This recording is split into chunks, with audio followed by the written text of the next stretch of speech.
প্রিয় দর্শক, স্বাগত জানাচ্ছি সারাদিনের সংবাদে প্রতিদিনের আয়োজন রাত 11টার শীর্ষ সংবাদে।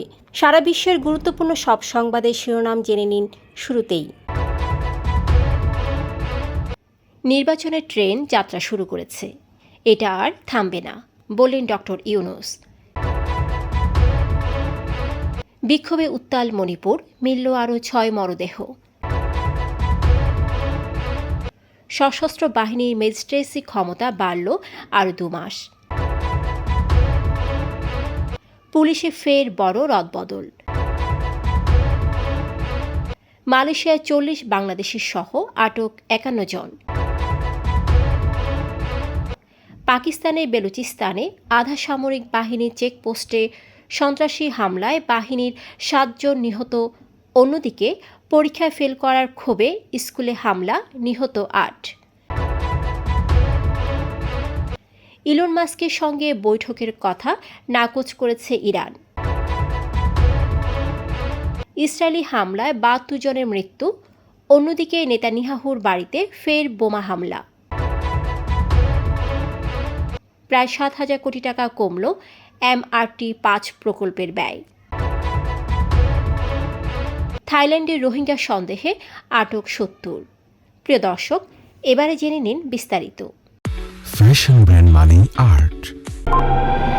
অন্তর্বর্তী সরকারের প্রধান উপদেষ্টা ডক্টর মোহাম্মদ ইউনূস নির্বাচন প্রসঙ্গে রাজনৈতিক দলগুলোর উদ্দেশ্যে বলেছেন, নির্বাচন নিয়ে আপনাদের সকল বক্তব্য বিনা দ্বিধায় বলতে থাকুন, সবার মনের কথা তুলে ধরুন। আমার অনুরোধ, সংস্কারের কথাটাও একই সঙ্গে বলুন। সংস্কারকে পাশ কাটিয়ে যাবেন না।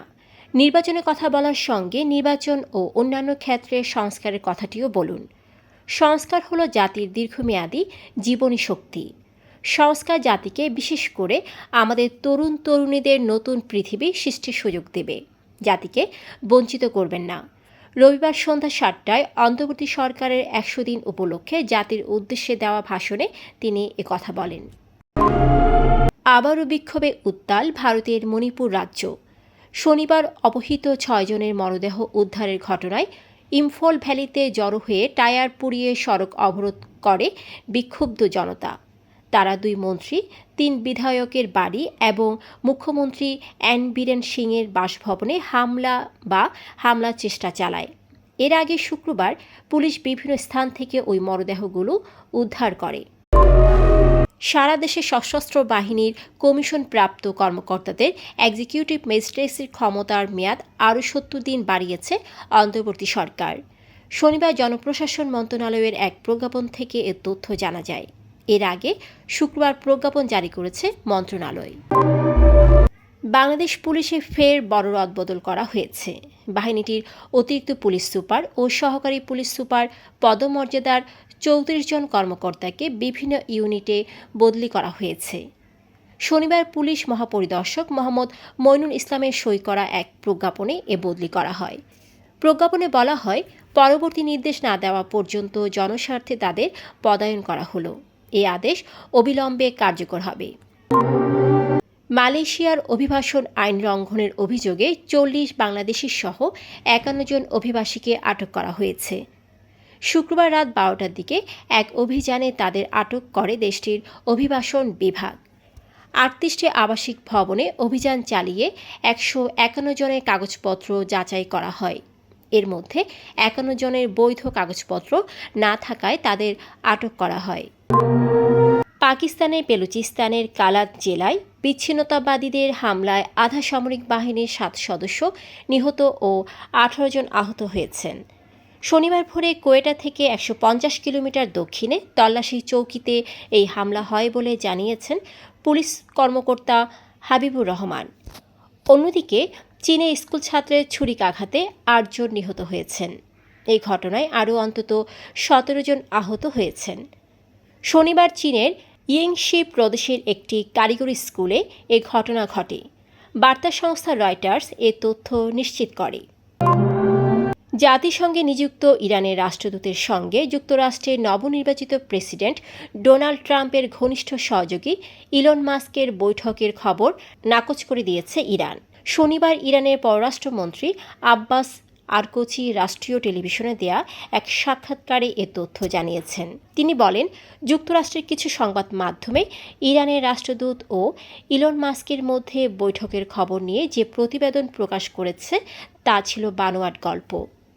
একই দিনে ইরানের পররাষ্ট্র মন্ত্রণালয়ের মুখপাত্র ইলন মাস্কের সঙ্গে জাতিসংঘে নিযুক্ত তাদের রাষ্ট্রদূতের বৈঠকের খবর স্পষ্টভাবে অস্বীকার করেছে। যুক্তরাষ্ট্রের সংবাদপত্রগুলো এ নিয়ে ব্যাপক গুরুত্ব দেয়ায় বিস্ময় প্রকাশ করেছে ইরান। ফিলিস্তিনের গাজা উপত্যকায় ইসরায়েলি বাহিনীর বিমান হামলায় আরও ৭২ জনের মৃত্যু হয়েছে। গাজার সহকারী মিডিয়া অফিস বলেছে, গাজার উত্তরে একটি আবাসিক টাওয়ারে ইসরায়েল হামলা করেছে। সেখানে ৬টি ফিলিস্তিনি পরিবার ছিলেন। এতে ৭২ জন নিহত এবং বেশ কয়েকজন আহত হয়েছেন। অন্যদিকে ইসরায়েলের প্রধানমন্ত্রী বেনিয়ামিন নেতানিয়াহুর বাসভবন লক্ষ্য করে ২টি ফ্ল্যাশ বোমা নিক্ষেপ করা হয়েছে।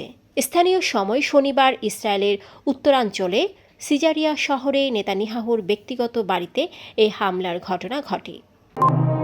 পুনর্মূল্যায়নের পর ১৫% কমানো হয়েছে এনআরটি ৫ সাউদার্ন রুট প্রকল্পের ব্যয়। এর ফলে প্রায় ৬,৮৯৮ কোটি টাকা ব্যয় কমেছে।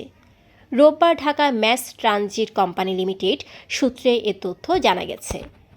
সূত্রটি জানিয়েছে, অন্তর্বর্তী সরকারের পরিকল্পনা কমিশনের নির্দেশে এ পর্যালোচনা করে সংশোধিত প্রকল্পটি সড়ক পরিবহন ও মহাসড়ক বিভাগে জমা দেওয়া হয়েছে। সেখান থেকে আরও খরচ হ্রাসের সম্ভাবনা রয়েছে। থাইল্যান্ডের দক্ষিণাঞ্চলের একটি দ্বীপে রোহিঙ্গা সন্দেহে ৭০ জন অবৈধ অভিবাসীকে আটক করেছে দেশটির পুলিশ। এদের মধ্যে কমপক্ষে ৩০ শিশু রয়েছে। শনিবার থাইল্যান্ডের এক কর্মকর্তা বরাত দিয়ে খবর রয়টার্সের। ফাং অ্যানগার স্থানীয় পুলিশ কমান্ডার সোনকানে ফথিসি বলেন, প্রাথমিক জিজ্ঞাসাবাদে তারা বলেছে তারা মিয়ানমার থেকে এসেছে। এখান থেকে মালয়েশিয়া বা ইন্দোনেশিয়ায় যাওয়ার পরিকল্পনার কথা জানিয়েছে তারা। তবে তারা মিয়ানমারের রোহিঙ্গা কিনা তা আমরা এখনও নিশ্চিত হতে পারিনি। বিষয়টি তদন্ত করে দেখা হচ্ছে। দর্শক, এতক্ষণ আমাদের সাথে থাকার জন্য ধন্যবাদ। প্রতি মুহূর্তে দেশ বিদেশের গুরুত্বপূর্ণ সব সংবাদ জানতে চোখ রাখুন সারাদিনের সংবাদের অফিসিয়াল ফেসবুক পেজে। Fashion brand money art. Men's, ladies and kids wear art. Be smart.